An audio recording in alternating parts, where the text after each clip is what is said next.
Hey, what's happening, tribe? My name is Jake, and I can't wait to get into the Word today with you. We are going to discuss the Prodigal Son story, which is one of the most commonly used parables, but I believe that it is rarely looked at in its entirety. All right, so if you have a Bible, get it with me. We're going to go to Luke 15, verse 11.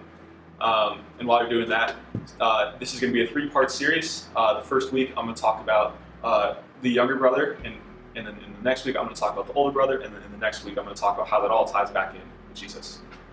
All right. So Luke 15:11, and he, being Jesus, said, "There was a man who had two sons, and the younger of them said to them, 'Father, give me the share of the property that is coming to me.' And he divided his property between them. Not many days later, the younger son gathered all he had and took a journey into a far country, and there he squandered his property in reckless living. And when he had spent everything, a severe famine arose in that country, and he began to be in need. So he went and hired himself out to one of the citizens of that country, who sent him into his field to feed pigs. And he was longing to be fed with the pods that the pigs ate, and no one gave him anything. But when he came to himself, he said, 'How many of my father's hired servants have more than enough bread? But I perish here with hunger. I will arise and go to my father, and I will say to him, Father, I have sinned against heaven and before you. I am no longer worthy to be called your son. Treat me as one of your hired servants.' And when he arose and came to his father, while he was still a long way off, his father saw him and felt compassion, and ran and embraced and kissed him. And the son said to him, 'Father, I have sinned against heaven and before you. I am no longer worthy to be called your son.' But the father said to his servants, 'Bring quickly the best robe and put it on him, and put a ring on his hand and shoes on his feet, and bring the fattened calf and kill it, and let us eat and celebrate. For this my son was dead and is alive again. He was lost and is found.' And they began to celebrate." There's so much to talk about here. First off, that the younger brother is lost in every sense of the word. And through this entire thing, he just becomes more lost. He is rebellious. He wants to create his own rules. He is lost physically, emotionally, spiritually. And by the end, he's lost even his very identity. So at the beginning, the younger brother comes in and demands his inheritance. He says, "Give it to me now." And back then, in those times, that's like saying, "Hey, Father, I wish you were dead. Now give it to me." And the father doesn't have to, but out of the love of the father, he does. And he hands it over. And so the father leaves and squanders it, and it says here in reckless living. So you can imagine what that would look like. Unnecessary spending, partying, all of that. And severe famine happens, and it's squandered. And so he's down with the pigs, wishing he could eat what the pigs were eating.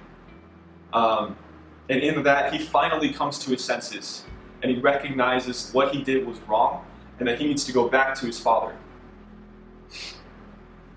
And in doing that, it is an amazing act of repentance. And when the father sees him, it's not, "Hey, okay, you're home. Wow." Or, he's not tapping his toe, he's not angry. He runs toward him, which in that time, if he would have had to have picked up his robe or skirt thing and run. And then back then, that is shameful. That is like the most embarrassing thing that can happen to you. Like, imagine something embarrassing happening on like Facebook, anything viral. It's like that. But he runs to him and hugs him and kisses him, and and the son says, "I am no longer worthy to be called your son. Make me like one of your servants." And instead, the father says, "Let us celebrate. Let's get this fattened calf," which this fattened calf is like the biggest thing you can get for a feast. And he says, "Come, let's celebrate. For my son, he was dead, but now he is alive. He was lost, for now he is found." There's so much that can relate to us here. And the first thing that I want you to wrestle with is how many things have happened in your past that you feel shame for. Because I know for me, there's a lot there. And it's a voice in my brain, saying, "Hey, remember that thing you did 4 years ago? Or that thing you thought about doing 2 years ago? Or that thing you said a year ago? Yeah, you're a terrible person." And that can really have an impact on you. And sometimes when those things happen, it makes you feel like unworthy or not deserving of God's forgiveness. But look at what the younger brother did, and look what happened. The younger brother wished for his father to die and said, "Give me my inheritance," and squanders it in ridiculous living. Imagine the shame of having to come back to the father after that. Like, oh, yeah, wow. I couldn't even imagine that.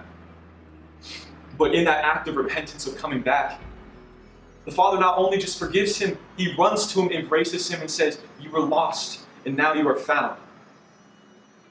There is nothing that you can do to outstand God's forgiveness and God's love. And if you feel like you are unworthy of those things, you have to think again. That's how big our God is. It is truly, that story truly illustrates the kind of love that the Father has for us. And really, it is just, sometimes it's too much to comprehend.